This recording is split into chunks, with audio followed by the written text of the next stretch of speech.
Assalamu alaikum students. Welcome to the lecture number 20 Fluid Mechanics 1 Can 2103. आज के इस lecture में हम जो विस्कोसिटी के बारे में कुछ रिमेनिंग हमारी चीज़ें रह गई थी उनको हम डिस्कस करेंगे. This lecture was supposed to be conducted as lecture number 6, लेकिन अनफॉर्चुनेटली उस वक्त हम, क्योंकि हमारी उस टाइम जो है ऑनलाइन क्लासेस भी हो रही थी और साथ साथ हमारी फिज़िकल क्लासेस भी हो रही थी, and we wanted to conduct these kind of theoretical lectures as online lectures. इस वजह से ये फिर लेक्चर पोस्टपोन कर दिया गया, और क्योंकि उसके बाद हम जो है न्यूमेरिकल वगैरह कर रहे थे फिज़िकल क्लास में और ये नहीं किया. तो अब कुछ रिमेनिंग चीज़ें थी विस्कोसिटी के सेक्शन की, तो उनको आज हम देख लेते हैं. ये हमारे आज के इस लेक्चर के कंटेंट्स हैं.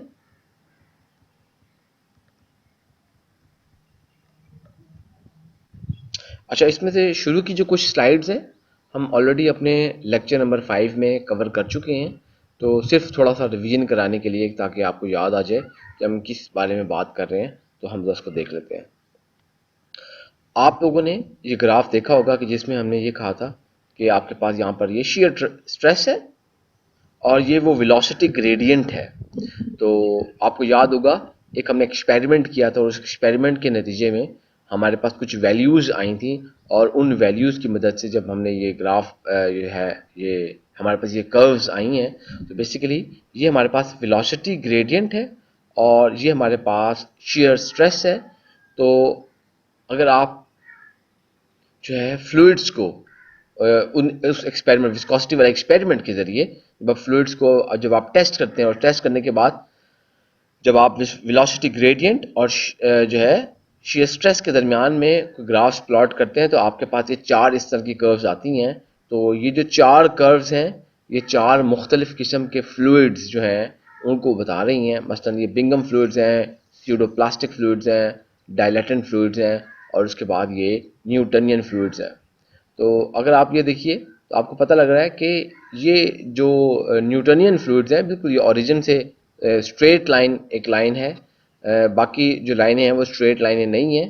तो ये जो डायलेटेंट, स्यूडोप्लास्टिक और बिंगम फ्लूइड्स हैं, ये तीनों फ्लूइड्स आपके नॉन न्यूटनियन फ्लूइड्स हैं, और जो न्यूटनियन फ्लूइड्स हैं वो आपके पास इस तरह ये बिल्कुल स्ट्रेट लाइन है.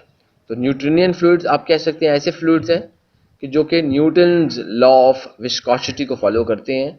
उसके मुकाबले में जो नॉन न्यूटनियन फ्लूइड्स हैं वो ऐसे फ्लूइड्स हैं जो कि न्यूटनियन लॉ ऑफ विस्कोसिटी को फॉलो नहीं करते.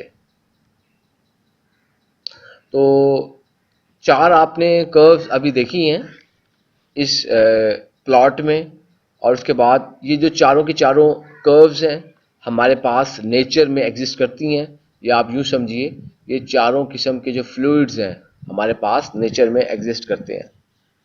अच्छा, तो जो मोस्ट कॉमन बिहेवियर है नेचर में एग्जिस्ट करने वाले फ्लूइड्स का, वो बेसिकली हमारे पास जो बिल्कुल ओरिजिन से हमारे पास जो स्ट्रेट लाइन गुजर रही है, जिसको हमने न्यूटनियन फ्लूइड्स की लाइन कहा है, या न्यूटनियन लाइन कहा है, वो एक ऐसी लाइन है जो कि आपके नेचर में सबसे ज़्यादा एग्जिस्ट करती है.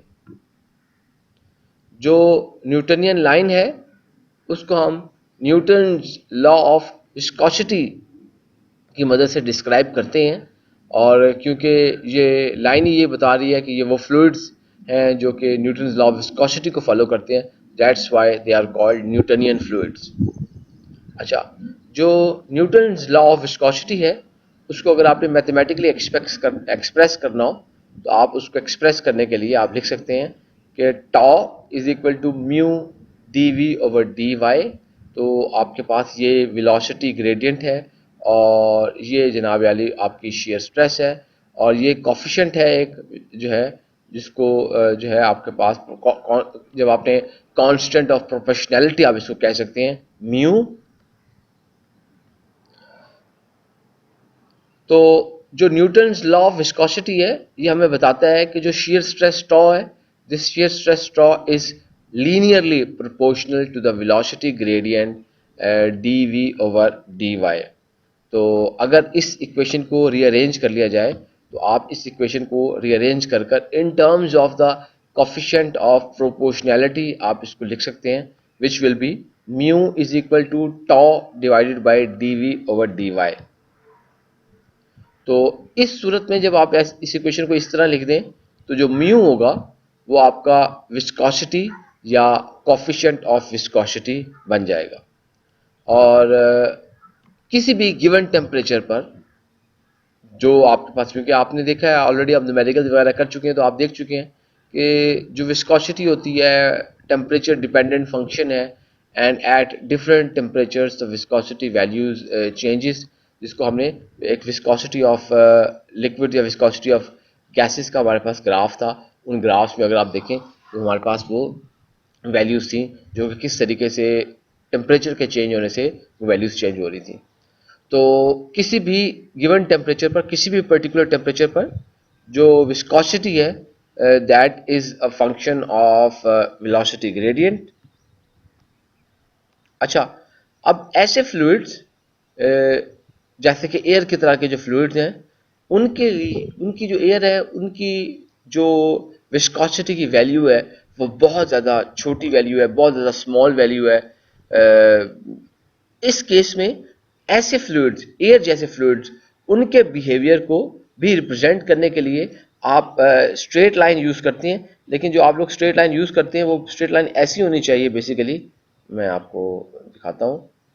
बेसिकली आपके पास ऐसे फ्लूइड्स, एयर की तरह के जो फ्लूइड्स कि जिनकी विस्कोसिटी की वैल्यूज बहुत छोटी होती हैं, बेसिकली उनका बिहेवियर भी स्ट्रेट लाइन की मदद से आप जो है एक्सप्लेन कर सकते हैं।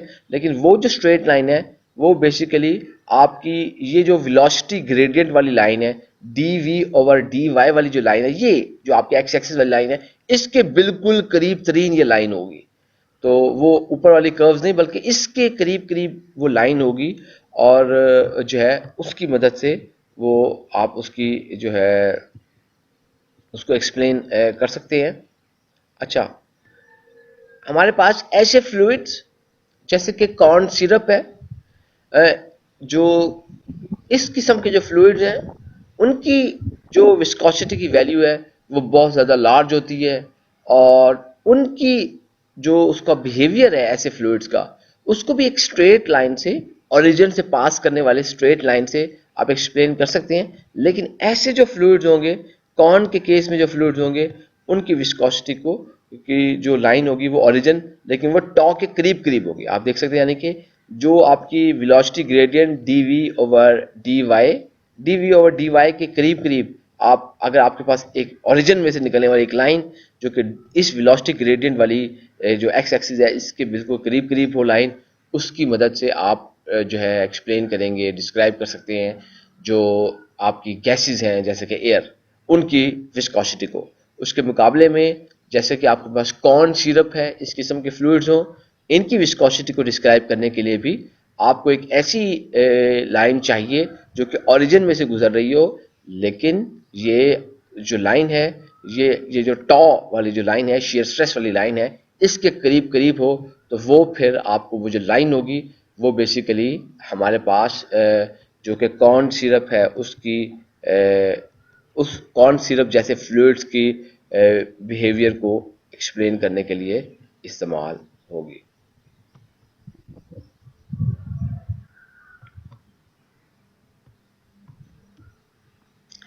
अच्छा जी, तो हम ऑलरेडी ये बात कह चुके हैं कि ऐसे तमाम जो फ्लूइड्स जो कि न्यूटन्स लॉ ऑफ विस्कोसिटी को ओबे करते हैं, न्यूटन्स लॉ ऑफ विस्कोसिटी को जो है वो फॉलो करते हैं, ऐसे तमाम फ्लूइड्स को हम न्यूटनियन फ्लूइड्स कहते हैं। और याद रखिएगा, जितनी भी गैसेस हैं वो तमाम की तमाम गैसेस जो हैं वो न्यूटनियन फ्लूइड्स हैं। अच्छा, ऐसे तमाम लिक्विड्स जिनके लिए आप कोई सिंपल से केमिकल फार्मूलाज लिख सकते हैं वो भी न्यूटनियन फ्लूइड्स हैं। मसलन water, benzene, ethyl alcohol, carbon tetrachloride, hexane. मसलन आपके पास एक बहुत लंबी रेंज है ऐसे लिक्विड्स की कि जिनको किसी सिंपल केमिकल फार्मूलाज से रिप्रेजेंट किया जा सके, तो आप ऐसे तमाम लिक्विड्स को भी न्यूटनियन कहते हैं। अच्छा, तो हमारे पास जो सिंपल मॉलिक्यूल्स के अगर आपके पास सॉल्यूशंस हो, तो most of this solutions which consist of simple molecules are also Newtonian. For example, अगर हमारे पास देखिए एक्वस सोल्यूशन है इनऑर्गेनिक सॉल्ट्स का, that means we have a solution of water and salts. इसी तरह अगर आपके पास एक्वस सोल्यूशन है शुगर का, that means we have water and sugar. ये भी एक सिंपल आपके पास सोल्यूशन है. ऐसे सोल्यूशंस भी हमारे पास न्यूटनियन फ्लूइड्स होंगे. ऑन द अदर हैंड, जो नॉन न्यूटनियन फ्लूइड्स हैं, ये ऐसे फ्लूइड्स हैं जो कि न्यूटन्स लॉ ऑफ विस्कोसिटी को फॉलो नहीं करते, न्यूटन्स लॉ ऑफ विस्कोसिटी को ओबे नहीं करते. इसी वजह से इनको हम नॉन न्यूटनियन फ्लूइड्स कहते हैं. अच्छा, ये जो नॉन न्यूटनियन फ्लूइड्स होते हैं, बेसिकली ये कॉम्प्लेक्स मिक्सचर्स होते हैं. मसलन स्लरीज हैं, पेस्ट्स हैं, जेल्स हैं, पॉलीमर सॉल्यूशंस हैं. ऐसी तमाम जो चीज़ें हैं, इनको हम नॉन न्यूटनियन फ्लूइड्स कहते हैं. जो हमारे पास नॉन न्यूटनियन फ्लूइड्स होते हैं, तो ये नॉर्मली आपके पास जिन मॉलिक्यूल्स या पार्टिकल्स पर मुश्तमिल होते हैं, उनका जो साइज है वो वाटर मॉलिक्यूल से कई गुना बड़ा होता है. मसलन अगर आप ये कहिए कि sand grains in a mud, तो आपके पास ये जो एक मिक्सचर सा बना हुआ है या आपके पास, तो बेसिकली इसके अंदर ये जो है, क्योंकि जो सैंड ग्रेन्स मड के अंदर आपके पास एक गारा बना हुआ है, तो ये स्लरी जो टाइप है, ये एक नॉन न्यूटनियन फ्लूइड है. तो अगर आप देखिए इसके जो पार्टिकल्स देखें, जो सैंड ग्रेन्स के पार्टिकल हैं, ये वाटर के मॉलिक्यूल्स या से बहुत उनका बड़ा साइज है. इसी तरह कोलेजन मॉलिक्यूल्स इन जेलेटिन, तो वो भी आप देख सकते हैं कि जो कोलेजन के पार्टिकल्स हैं, ज़र्रात हैं, these must be much larger than the water itself. तो इसी वजह से आप जो है ये एक निशानी है हमारे पास नॉन न्यूटनियन फ्लूइड्स की. और ये देखिए इन दोनों एग्जांपल्स में जो सैंड ग्रेन्स हैं या आपके पास कोलेजन मॉलिक्यूल्स हैं जेलेटिन के अंदर, ये दोनों केसेस में ये हमारे पास जो वाटर मॉलिक्यूल से थाउजेंड्स या मिलियंस ऑफ टाइम जो है वो लार्जर हैं. अभी जब हमने उसकी कर्व देखी थी, तो उस ग्राफ में आपने वेलोसिटी ग्रेडियंट और शीयर स्ट्रेस के दरमियान में जो ग्राफ था, जो कर्व थी, आपने देखी थी कि हमारे पास जो है मुख्तलिफ़ किस्म की नॉन न्यूटनियन जो फ्लूइड्स हैं, उनकी टाइप्स हैं. तो बेसिकली आपके पास तीन टाइप्स हैं. बिंगम फ्लूइड्स हैं, स्यूडो प्लास्टिक फ्लूइड्स हैं और डायलेटेंट फ्लूइड्स हैं. Let's now see what are these fluids. थोड़ा सा उसके बारे में स्टडी करते हैं. अच्छा जी, तो बिंगम फ्लूइड्स कैसे फ्लूइड्स हैं? ये जो बिंगम फ्लूइड्स हैं, इनको एक और नाम से भी याद किया जाता है, जो कि बिंगम प्लास्टिक्स हैं. और जो बिंगम फ्लूइड्स होते हैं, बेसिकली ये जो है आपके पास, अगर आप यानी कि बिंगम फ्लूइड्स को ऐसे कहना, यूँ कहना चाहिए कि अगर आपको कहीं बिंगम फ्लूइड मौजूद है और आप उसके ऊपर थोड़ी सी shear स्ट्रेस लगाते हैं, तो वो थोड़ी सी shear स्ट्रेस को मुकम्मल तौर पर रेजिस्ट करेंगे, they won't flow at all. अगर आपकी जो shear स्ट्रेस की जो वैल्यू है, if that value is small, तो उस स्मॉल वैल्यू को जो मुकम्मल तौर पर रेजिस्ट करेंगे and there will be no velocity gradient, और उसकी वजह से ये फ्लो नहीं करेंगे. उसके मुकाबले में अगर आपके पास लार्ज शेयर स्ट्रेसेस हमारे पास हों, इन फ्लूइड्स के ऊपर एक्सर्ट की जाएं लार्ज शेयर स्ट्रेसेस, तो फिर ये बड़े इजीली फ्लो करना शुरू कर देते हैं. तो these are the examples of the Bingham fluids. तो हमारे पास आप इसको एग्जांपल में अभी आपको प्रेजेंट करता हूँ. तो इसको अगर आप इस तरह समझिए, क्योंकि देखिए जब आपके पास लो शेयर स्ट्रेस होगी, तो अगर आपके पास शेयर स्ट्रेस की वैल्यू बहुत थोड़ी है, तो बिंगम फ्लूइड तो फ्लो करेंगे ही नहीं. या अगर आप करें उस थोड़ी सी शेयर स्ट्रेस को अगर आप इंक्रीज करेंगे, तो हम ये कह सकते हैं कि आपके पास, या क्योंकि वो बिल्कुल जनाब वाली विस्कोसिटी है ही नहीं, तो आप ये कहेंगे कि क्योंकि उसकी जो वैल्यू है वो वेलोसिटी ग्रेडियंट नहीं है, वेलोसिटी ग्रेडियंट ना होने की वजह से हमारे पास जो इसका मतलब है कि फ्लूइड फ्लो नहीं कर रहा. इसका मतलब है कि जो विस्कोसिटी की वैल्यू है वो एक इनफाइनाइट वैल्यू, कुछ भी वैल्यू हो सकती है, लेकिन इतनी ज़्यादा वैल्यू है कि आपका जो फ्लूइड है वो फ्लो नहीं कर रहा. तो इसी वजह से हम ये टर्म यूज़ करते हैं कि at low shear stresses the viscosity of the Bingham fluids is infinite. उसके मुकाबले में देखिए कि आप जो जैसे जैसे हमारे पास शेयर स्ट्रेसेस की मैग्नीट्यूड को बढ़ाते जाते हैं, शेयर स्ट्रेस बढ़ाना शुरू कर दें, तो क्या होगा कि आपका जो वेलोसिटी, वो बिंगम फ्लूइड्स फ्लो कर रहे हैं, तो बिंगम फ्लूइड जब फ्लो कर रहे हैं जिसका मतलब है कि वेलोसिटी ग्रेडियंट इंक्रीज कर रहा है with the increase in shear stress. और जब आपके पास शेयर स्ट्रेस बढ़ाने से वेलोसिटी ग्रेडियंट इंक्रीज कर रहा है, तो इसका मतलब है कि अब वो इनफाइनाइट विस्कोसिटी की वैल्यू नहीं होगी, बल्कि द विस्कोसिटी इज डिक्रीजिंग। क्योंकि जैसे ही कोई फ्लूइड जितना इजीली फ्लो कर रहा है, दैट मीन्स कि इसकी जो विस्कोसिटी है वो डिक्रीज कर रही है। अगर आपकी विस्कोसिटी जो है वो इंक्रीज कर रही हो, तो दैट मीन्स कि आपके पास वो उसकी वो फ्लो जो है वो it either cease to exist or it is about to cease। जो टिपिकल हमारे पास बिंगम फ्लूइड्स का बिहेवियर एग्जिबिट करते हैं, उनमें हमारे पास ब्रेड डो, टूथपेस्ट, जेलीज या कुछ ऐसी स्लरीज हैं जो कि हमारे पास बिंगम फ्लूइड्स का बिहेवियर जो है वो एग्जर्ट करती हैं। अभी आपने देखा होगा कि जो बिंगम फ्लूइड है या जितने भी ये नॉन न्यूटोनियन फ्लूइड्स हैं, तो इनका बिहेवियर बड़ा स्ट्रेंज है, लेकिन ये स्ट्रेंज बिहेवियर भी हमारे लिए कंसीडरेबल इम्पोर्टेंस रखता है। और इस स्ट्रेंज बिहेवियर को हम प्रैक्टिकली यूज भी करते हैं। मिसाल के तौर पर कैसे कि अगर आपके पास एक अच्छी सी टूथपेस्ट हो, तो उस अच्छी सी टूथपेस्ट को बिंगम फ्लूइड होना चाहिए। तो आपके पास, यानी कि आप देखिए जब टूथपेस्ट को बनाया जाता है तो टूथपेस्ट के अंदर जो उसकी प्रॉपर्टीज हैं, उसकी एक toothpaste is also a fluid, but this fluid should be a very good Bingham fluid. क्यों?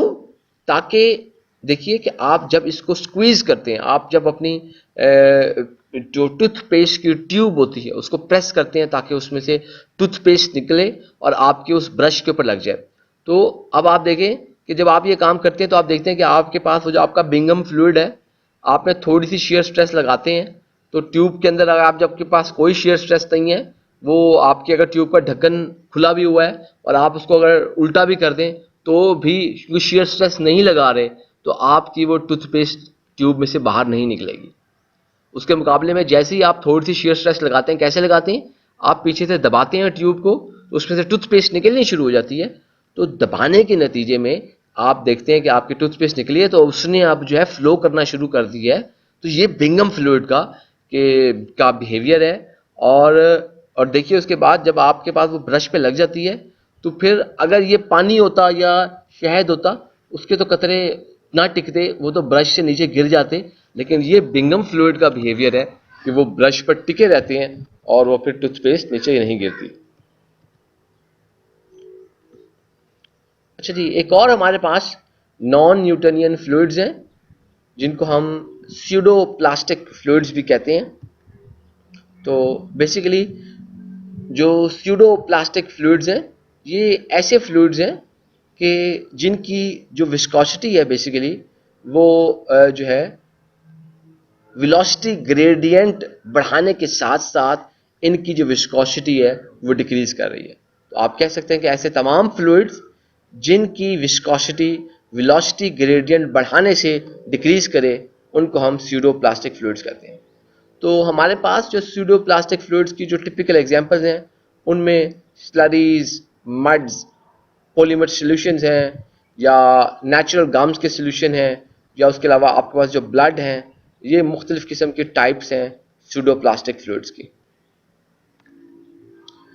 हमारे पास देखिए कि जो मोटर ऑयल होता है, या आप ये कहिए कि जो हम लुब्रिकेटिंग ऑयल यूज़ करते हैं गाड़ियों के इंजन वगैरह में, आपको पता है एक सर्टेन माइलेज के बाद आप उस ऑयल को चेंज करते हैं। मोटरसाइकिल्स वगैरह के अंदर भी हम एक ल्यूब ऑयल, लुब्रिकेटिंग ऑयल को यूज़ करते हैं। तो बेसिकली आपके पास जो अच्छा लुब्रिकेटिंग ऑयल होगा, that oil must be pseudo plastic. वजह, इसकी वजह यह है कि आपके पास जो वेलोसिटी ग्रेडियंट की जो वैल्यू होती है, या आप ये कहिए कि dv ओवर dy की जो वैल्यू होती है, वो बियरिंग्स के अंदर बहुत ज़्यादा होती है। क्योंकि आपके जो बियरिंग्स होते हैं वो आपस में रगड़ खा रहे होते हैं, तो वहाँ पर आपके पास जो है स्ट्रेसेस बहुत ज़्यादा होती हैं जो है आपके पास। तो उस वक्त जो है वो वेलोसिटी ग्रेडियंट की वैल्यू भी बहुत ज़्यादा होती है। तो उस वक्त आपके पास क्या होगा कि ये जो सूडोप्लास्टिक हमारे पास फ्लूइड है, जो लुब्रिकेटिंग मटेरियल है, तो उस वक्त क्या होगा कि जब आपके पास वेलोसिटी ग्रेडियंट ज़्यादा होगा तो उस वक्त ये जो है आपके पास बहुत थोड़ी फ्रिक्शनल रेजिस्टेंस ऑफर करेगा। तो उसकी वजह से आपकी जो बेयरिंग्स हैं उनकी वेयर एंड टियर नहीं होगी, क्योंकि आपका जो फ्लूइड इटसेल्फ है वो किसी किस्म की फ्रिक्शन के अंदर पार्ट नहीं प्ले कर रहा होगा, बल्कि अपनी इसी प्रॉपर्टी को, क्योंकि उसकी प्रॉपर्टी क्या है कि उसकी वेलोसिटी ग्रेडियंट वैल्यू उसकी हाई होगी, जो है वो आपके पास अच्छी सी फ्रिक्शनल जो है वो आपको बल्कि जो है वो वियर एंड टियर्स को से प्रोटेक्ट करेगा। अच्छा, लेकिन उसके मुकाबले में आपके पास देखिए जब लुब्रिकेटिंग ऑयल आप देखिए कि ऑफ कोर्स उस पूरे चैम्बर के अंदर मौजूद है, तो चैम्बर के अंदर आपके पास गैस्केट्स भी हो सकते हैं, जॉइंट्स भी हो सकते हैं, कुछ और किस्म की जगह भी हो सकती हैं जो कि बियरिंग्स नहीं है। तो ऐसी जॉइंट, क्योंकि बियरिंग्स के अंदर वेलोसिटी ग्रेडियंट की वैल्यू हाई होगी क्योंकि बियरिंग्स मूव कर रहे हैं, लेकिन जो आपके स्टेशनरी पार्ट हैं जैसे कि गैस्केट्स, जॉइंट वगैरह, वहां पर वेलोसिटी ग्रेडियंट की वैल्यू बहुत लो है। तो अब क्या होगा कि इन लो वैल्यूज पर वो जो आपका लुब्रिकेटिंग ऑयल होगा that will be viscous, meaning कि उसकी जो आपके पास इतनी उसकी विस्कोसिटी उसकी हाई होगी कि वो फिर वहां से लीक नहीं करेगा। अगर उसकी विस्कोसिटी वहां पर लो होगी it will start leaking, which is not a good property of that lubricating oil. हम नहीं चाहते कि हमारा जो लुब्रिकेटिंग ऑयल है वो, आप देखें गाड़ियां खड़ी हैं तो अगर आपकी कोई प्रॉब्लम लीकेज ना वगैरह ना हो तो आपके पास lubricating oil must not leak from your engine, जहां से भी आप उसको यूज कर रहे हैं उसको वहां से लीक नहीं करना चाहिए। तो ये उसी वजह से लीक नहीं करता क्योंकि वो फिर विस्कस बिहेवियर शो करता है और वो जो है वहां से लीक नहीं होता। अच्छा जी, हमारे पास जो थर्ड टाइप है नॉन न्यूटोनियन फ्लूइड्स की, that type is called dilatant fluids. तो हमारे पास जो डायलेटेंट फ्लूइड्स होते हैं बेसिकली इनकी जो विस्कोसिटी होती है ये वेलोसिटी ग्रेडियंट बढ़ाने से इनकी विस्कोसिटी बढ़ती जाती है। ये जो डायलेटेंट फ्लूइड्स हैं these are very uncommon fluids. तो ये वैसे नेचर में कोई इतने ज़्यादा जो है एग्जिस्ट नहीं करते, करते हैं लेकिन उनकी जो है लिमिटेड हमारे पास एग्जांपल्स है। तो एक जो टिपिकल हमारे पास एग्जांपल है इसकी वो स्टार्च सस्पेंशन है। जो स्टार्च सस्पेंशन है वो बेसिकली डायलेटेंट फ्लूइड्स के का बिहेवियर जो है वो एग्जिस्ट जो है वो हमारे पास जो है एग्जिबिट करती है। अच्छा, ये तो आपने अभी देखी थी कि कुछ हमने फ्लूइड्स की टाइप्स देखी थी, न्यूटोनियन फ्लूइड्स हैं या नॉन न्यूटोनियन फ्लूइड्स हैं, या आप ये कहिए कि जब आप फ्लूइड्स को under a certain shear stress, जब उसके आपने वो विस्कोसिटी वाला एक्सपेरिमेंट किया तो उनके वेलोसिटी ग्रेडियंट को देखते हुए आपने कुछ कर्व्स प्लॉट की तो आपके पास ये न्यूटोनियन फ्लूइड्स या नॉन न्यूटोनियन फ्लूइड्स आए। लेकिन हमारे पास ऐसा ऐसा भी कुछ ऐसे भी फ्लूइड्स हैं जो कि टाइम एडिशनली, यानी कि वो बाकी चीज़ें तो दिखाते ही हैं मिसाल के तौर पर, लेकिन उसके अंदर क्या है कि आपके पास वो कोई अगर वो है एक टाइम डिपेंडेंट विस्कोसिटी बिहेवियर को भी एग्जिबिट करते हैं। तो जब वो टाइम डिपेंडेंट विस्कोसिटी बिहेवियर को एग्जिबिट करते हैं तो आप देखिए कि उसको आप बताने के लिए हम ये कह सकते हैं कि अगर हमने पहले जो ग्राफ प्लॉट किया था वो हमने ग्राफ प्लॉट किया था shear स्ट्रेस और वेलोसिटी ग्रेडियंट के दरमियान में। अब अगर हम एक ऐसा ग्राफ प्लॉट करें जो कि shear stress, viscosity, sorry velocity gradient और टाइम, यानी कि तीन चीजों के दरमियान में अगर हम एक ग्राफ प्लॉट करते हैं, मैं भी आपको दिखाऊंगा, तो आपके पास जो वो जो टाइम डिपेंडेंट बिहेवियर होगा फ्लूइड्स का वो भी आ जाएगा। तो हमारे पास कुछ ऐसे फ्लूइड्स आएंगे that will be known, must be called time dependent fluids, या आप ये कहिए कि उनके अंदर एक टाइम डिपेंडेंट प्रॉपर्टीज है, टाइम के हिसाब से उसके अंदर क्या वो बिहेवियर हो सकता है। तो हमारे पास जब आप फ्लूइड्स को बेसिकली आप जब फ्लूइड्स को इस प्लॉट के जरिए आप जो है जनाब उसको प्लॉट करते हैं, मसलन shear stress, versus velocity gradient versus time, तो उस वक्त आपके पास जो तीन किस्म के फ्लूइड्स आएंगे उनमें आपके पास time independent fluids, thixotropic fluids और रियोपैक्टिक फ्लूइड्स। तो ये तीन किस्म के फ्लूइड्स आएंगे कि time independent fluids, thixotropic fluids और रियोपैक्टिक फ्लूइड्स, जिसकी मदद से जिसके अंदर कोई टाइम का जो फैक्टर है वो भी इन्वॉल्व होगा। तो अगर आप यहाँ पे देखिए अब बेसिकली हमने किया क्या गया है, तो आपके पास ये देखिए ये शेयर स्ट्रेस है। तो जब आपको इस तरह लाइन लगाई गई बेसिकली एक जिस तरह आपके पास ये लाइन है तो इसके बिल्कुल पैरेलल एक आपके पास यहाँ पे ये एक लाइन है जो कि नॉर्मल है। This time is now normal. तो आपको इसे कहते हैं जैसे एक्स वाई जेड कोऑर्डिनेट ये आपके पास जो है मौजूद है। तो आपके पास याद रखिए ये आपका वेलोसिटी ग्रेडियंट है, ये शेयर स्ट्रेस है और टाइम भी आपके पास जो है मौजूद है। तो आपके पास जब आपके पास ये टाइम का फैक्टर आ जाएगा तो बेसिकली अगर अगर आप ये कहिए कि अगर आप कोई एक इसमें से ये देखिए अगर ये सॉलिड है कोई आपके पास एक स्लाइस छोटा सा स्लाइस लें, उस स्लाइस के अंदर अगर आप बिहेवियर देखें तो हमारे पास जो फ्लूइड्स का जो बिहेवियर है वो तीन किस्म का बिहेवियर शो होगा। वो रियोपैक्टिक, टाइम डिपेंडेंट और थिक्सोट्रॉपिक हमारे पास बिहेवियर शो हो रहा है। तो आप देखिए विद टाइम जो है अगर आपके पास विस्कोसिटी इंक्रीज कर रही है तो वो रियोपैक्टिक है, विद टाइम विस्कोसिटी डिक्रीज कर रही है तो वो थिक्सोट्रॉपिक है। और आपके पास जो टाइम इंडिपेंडेंट यानी कि टाइम पर बिल्कुल ही डिपेंड नहीं करी उस ऐसे जो फ्लूइड्स हैं आपके पास वो टाइम इंडिपेंडेंट फ्लूइड्स होंगे। तो जरा फर्दर देखते हैं हमारे पास टाइम इंडिपेंडेंट फ्लूइड्स कौन से हो सकते हैं। तो ये जो फ्लूइड्स हैं आपके पास ये ऐसे फ्लूइड्स हैं कि जिनकी जो विस्कोसिटी है that remains constant with time. कोई टाइम गुजरने के साथ साथ विस्कोसिटी की वैल्यूज में चेंज नहीं आ रही। तो हमारे पास जितने भी न्यूटोनियन फ्लूइड्स होती हैं बेसिकली दे आर जो है आप उसको कह सकते हैं टाइम इंडिपेंडेंट। थोड़ा सा ये दैट शुड बी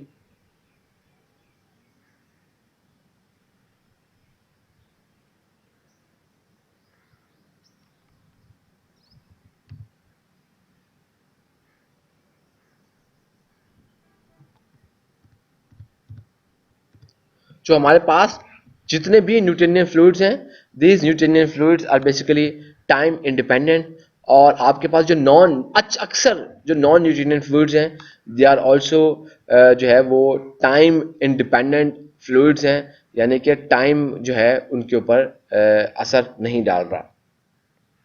अच्छा उस तरह आपके पास जो थिक्सोट्रॉपिक फ्लूइड्स हैं उसके मुकाबले में ये ऐसे फ्लूइड्स हैं जिनकी जो विस्कोसिटी है that is decreasing with time. तो हमारे पास जो थिक्सोट्रॉपिक फ्लूइड्स के का जो बिहेवियर शो करते हैं वो मोस्ट ऑफ द टाइम आपकी वो स्लरीज होती हैं या पॉलीमर्स के सोल्यूशन होते हैं। तो अगर आप देखा जाए हमारे पास एक अच्छा जो पेंट है that paint must be thixotropic. क्यों? इसलिए कि आप देखिए कि जब आपके पास पेंट बकेट के अंदर जो पेंट की आप बाल्टी लेके आते हैं जैसे आईसीआई है, रूबिलैक, जो भी आप मुख्तलिफ किस्म के पेंट्स लेके आते हैं उन पेंट की बकेट के अंदर आपके पास वो जो पेंट है that must remain very viscous. उसकी विस्कोसिटी अगर हाई रहे, विस्कस रहे, उसका फ़ायदा ये होगा कि जो पेंट के अंदर पिगमेंट्स मौजूद होते हैं वो पिगमेंट्स पे सेटल डाउन होना नहीं शुरू करेंगे। जैसे अगर आपको पता है कि अगर आपके पास कहीं कोई ऐसा सोल्यूशन है कि जिसके अंदर सॉलिड पार्टिकल्स भी मौजूद है तो अगर विस्कोसिटी कम होगी तो with time they can start settling down at the bottom. Paint में हम ऐसा नहीं चाहते, हम चाहते हैं कि पिगमेंट्स पेंट के अंदर ही भी मिक्स रहें उसके अंदर। तो आपकी वो जो पेंट है वो ऐसा थिक्सोट्रॉपिक बिहेवियर शो करे कि जब वो स्टेशनरी हालत में पड़ा हुआ है, कोई उस पर शेयर स्ट्रेस वगैरह नहीं लग रही, तो आपके पास यानी कि जितना ज़्यादा आपका टाइम उसका है वो आपका विस्कस रहे, उसकी विस्कोसिटी पर जो है उसकी विस्कोसिटी हाई रहे और जो है आपके पास वो जो पिगमेंट्स हैं वो बॉटम में सेटल डाउन ना करें। लेकिन अगर आप देखिए कि जब आप पेंट करने के लिए जो पेंट का ब्रश होता है वो बाल्टी के अंदर उसकी घुमाते हैं तो उसके घुमाने से क्या होगा कि उस पेंट की जो विस्कोसिटी है वो डिक्रीज कर देती है। अब आपने एक शेयर स्ट्रेस लगाई है उसकी वजह से उसकी विस्कोसिटी जो है वो थोड़ी डिक्रीज करेगी और उसके बाद वो जो पेंट और जो विस्कोसिटी डिक्रीज करने का मकसद क्या है? मकसद ये है ताकि आप उस पेंट को ब्रश की मदद से आसानी किसी भी सरफेस के ऊपर इस्तेमाल कर सकें। अच्छा, तो क्या करेंगे, जब आप ब्रश कर रहे होते हैं तो ब्रश जो है बेसिकली ब्रश में आप देखते हैं कि पेंट को दीवारों पे आराम से लगा रहे होती हैं, तो उस वक्त जो है टेम्परली आपकी पेंट की जो विस्कोसिटी है वो डिक्रीज कर जाती है। उसका मकसद यही होता है कि आपका जो पेंट है वो आराम से ऊपर नीचे, आप उसको जैसे जैसे आप अपना ब्रश का स्ट्रोक करते हुए आप उसको जो है वो लगा रहे हैं, ताकि ब्रश जैसे जैसे एक्शन में फ्लो कर रहा है वो जो है उसको वहाँ वहाँ उस सरफेस पे लगाया जा सके। अच्छा, लेकिन जब आप उसको ब्रश नहीं लगाते तो आप देखते हैं कि आपका जो पेंट है वो पेंट दीवार के ऊपर ही रहता है। ये नहीं होता कि पानी की तरह वो जो है नीचे कतरे उसके टिपकने शुरू हो जाए, वो उसके पेंट के दीवार पे वैसे का वैसे रहेगा। तो ये जो बिहेवियर है, that behaviour is thixotropic fluid behaviour. हमारे पास इसी तरह रियोपैक्टिक फ्लूइड्स हैं। ये जो रियोपैक्टिक फ्लूइड्स हैं ये कैसे फ्लूइड्स हैं कि जिनकी जो विस्कोसिटी है दैट इंक्रीजेस विद टाइम। तो हमारे पास अगर आप देखें जो रियोपैक्टिक फ्लूइड्स हैं उनकी जो टिपिकल एग्जांपल्स हैं उसमें जिप्सम की पेस्ट या प्रिंटर इंक्स जो हैं वो शामिल हैं। आज के दौर में बहुत ज़्यादा आप जो है वो रिसर्च वगैरह कॉन्टीन्यूसली की जा रही है ताकि हम जो है ज़्यादा से ज़्यादा कुछ ऐसे रियोपैक्टिक मटेरियल्स बना सकें और उनको यूज़ कर सकें ताकि हम रियोपैक्टिक फ्लूइड्स की बिहेवियर को भी अपने इंडस्ट्रियल एप्लीकेशन के अंदर इस्तेमाल कर सकें। अच्छा, अभी तक हमने देखा था कि जब आपने shear स्ट्रेस लगाई थी तो कुछ वेलोसिटी ग्रेडियंट था और वेलोसिटी ग्रेडियंट के बेसिस के ऊपर हमने कि जिस तरह आपकी shear स्ट्रेसेस को किस तरह वो आपके फ्लूइड्स रेजिस्ट कर रहे हैं उसकी बेसिस पे हमने क्लासिफाई किया था। हमने कहा था न्यूटनियन है, नॉन न्यूटनियन फ्लूइड्स हैं, नॉन न्यूटनियन की फिर फर्दर सब टाइप्स थी। फिर हमने ये कहा था कि आपके पास अगर हम shear स्ट्रेस, वेलोसिटी ग्रेडियंट और टाइम, तीन फैक्ट चीज़ों को अगर आप जो है प्लॉट करें तो आपके पास फिर तीन किस्म के फ्लूइड्स जो है वो बनते थे, टाइम इंडिपेंडेंट, थिक्सोट्रोपिक, रियोपैक्टिक। उसके मुकाबले में हमारे पास अगर आप देखिए कुछ ऐसे फ्लूइड्स भी हैं जो कि एडिशनली, यानी कि जिस तरह आपने shear स्ट्रेस, वेलोसिटी ग्रेडियंट का बिहेवियर है, फिर आपके टाइम कोई डिपेंडेंसी या इंडिपेंडेंसी है, उसके अलावा वो जो है ऐसे फ्लूइड्स हमारे पास कुछ हैं जो कि जो है वो इलास्टिक प्रॉपर्टीज जो हैं उसको भी एग्जिबिट करते हैं। तो हमारे पास ऐसे जो फ्लूइड्स हैं उनको हम विस्को इलास्टिक फ्लूइड्स कहते हैं। तो एक ही हमने उसकी क्लासिफिकेशन बनाई हुई है, उनको हम विस्को इलास्टिक कहते हैं। वो एक इस तरह का इलास्टिक बिहेवियर एग्जिबिट करते हैं बेसिकली। तो उसका क्या होगा कि वो एक स्प्रिंग की तरह फ्लूइड काम करते हैं। जैसे आप स्प्रिंग को पकड़ के दबाएं और जब छोड़ते हैं, अगर आप स्प्रिंग के ऊपर कुछ shear फोर्स लगाते हैं तो स्प्रिंग को फोर्स लगाकर आप उसको कंप्रेस करते हैं। जब आप वो फोर्स रिमूव करते हैं तो उसकी वजह से क्या होगा कि आपके पास जो स्प्रिंग है वो दोबारा से अपनी ओरिजिनल उस हालत में चला जाएगा। तो ये आपका जो बिहेवियर है इलास्टिक बिहेवियर है। कुछ फ्लूइड्स भी एडिशनली इस बिहेवियर को एग्जिबिट करते हैं और आप उनको जो है विस्को इलास्टिक फ्लूइड्स के नाम से याद कर रखते हैं। जो हमारे पास विस्को इलास्टिक फ्लूइड्स की जो टिपिकल एग्जांपल है वो एग वाइट्स है। जो हमारे पास अंडे की जो सफेदी है वो बड़ी विस्को इलास्टिक जो है हमारे पास फ्लूइड की एक एग्जांपल है। मिसाल के तौर पर आप किस तरह आप कह सकते हैं कि आप देखिए, अगर आप जो है अंडे को तोड़ें, इस तरीके से तोड़ें कि थोड़ा सा उसका अंडे का जो शेल है उसको क्रैक करें ताकि आप उसमें से जो अंडे की जो आप देखिए जो सफेदी है उसको अलग करना चाहें, उसको सेपरेट करना चाहें, तो जब आप उसकी सफेदी अलग करेंगे और आप थोड़ी बहुत उसकी सफेदी निकलना शुरू होगी। और अगर आप जो है अंडे की सफेदी को जो अंडे का आपने टूटा हुआ शेल जिसमें से सफेदी को आप अलग कर रहे थे, अगर आप उसको अपने हाथ के झटके से एकदम उसका रुख मोड़ते हैं तो क्या होगा कि जो नीचे प्याले में जमा हो चुकी होगी सफेदी वो तो अलग हो चुकी होगी, लेकिन जो सफेदी उसके साथ लटक रही थी उस आपके अंडे के छिलके के साथ वो वापस अंडे में वापस चली जाएगी। जब आप हाथ का झटका लगाएंगे, हाथ मोड़ेंगे तो वापस की वापस वो उसके अंदर वापस चली जाएगी। तो ये एक इलास्टिक किस्म का बिहेवियर है कि आपने अंडा थोड़ा सा तोड़ा, क्रैक किया शेल, उसमें से कह रहे हैं कि आप जो है अंडे की सफेदी को निकाल लें तो अंडे की सफेदी बाहर निकलना शुरू हुई। जैसे ही अपने हाथ के झटके से उसके टूटे हुए शेल का रुख मोड़ा तो वो अंडे की सफेदी वापस दोबारा अंदर चली जाएगी। ये जो है एक विस्को इलास्टिक बिहेवियर है। और ये जो बिहेवियर है आपके पास और किस्म के जो फ्लूइड्स हैं जैसे कि पानी वगैरह, ये फ्लूइड्स ऐसा बिहेवियर शो नहीं करते। इसके अलावा एक और कमर्शियल प्रोडक्ट है, उसको हम कहते हैं रबर सीमेंट। तो रबर सीमेंट बेसिकली हमारे पास क्या होती है कि एक स्टेशनरी प्रोडक्ट है। ये ग्लू वगैरह से बड़ी मुख्तलिफ होती है। ग्लू वगैरह तो आपने देखी, अगर आप कागज़ पे लगाएं और कागज़ पे लगाने के बाद आप ग्लू को अलग नहीं कर सकते, वो कागज़ फट जाएगा। क्योंकि आप देखिए अक्सर कभी कभार आप देखें, अगर आप आज के दौर में, तो आपको अगर कभी किसी को शनाख्ती कार्ड घर में शनाख्ती कार्ड घर में आया हो, या आपके पास घर में कभी कभार कोई बैंक वाले जो एटीएम कार्ड भेजते हैं, तो आप देखिए वो एटीएम कार्ड के पीछे उन्होंने गम से लगाई होती है, तो आपका वो जो कार्ड है बड़े प्यार से उस कागज़ से ऊपर से उतर जाता है और वो जो है आपके पास बेसिकली वो वहाँ पे कागज़ को डैमेज नहीं करता, कागज़ को ख़राब नहीं करता। वो जो चीज़ लगी होती है जिसने आपके कार्ड को चिपकाने के लिए, वो बेसिकली रबर सीमेंट है।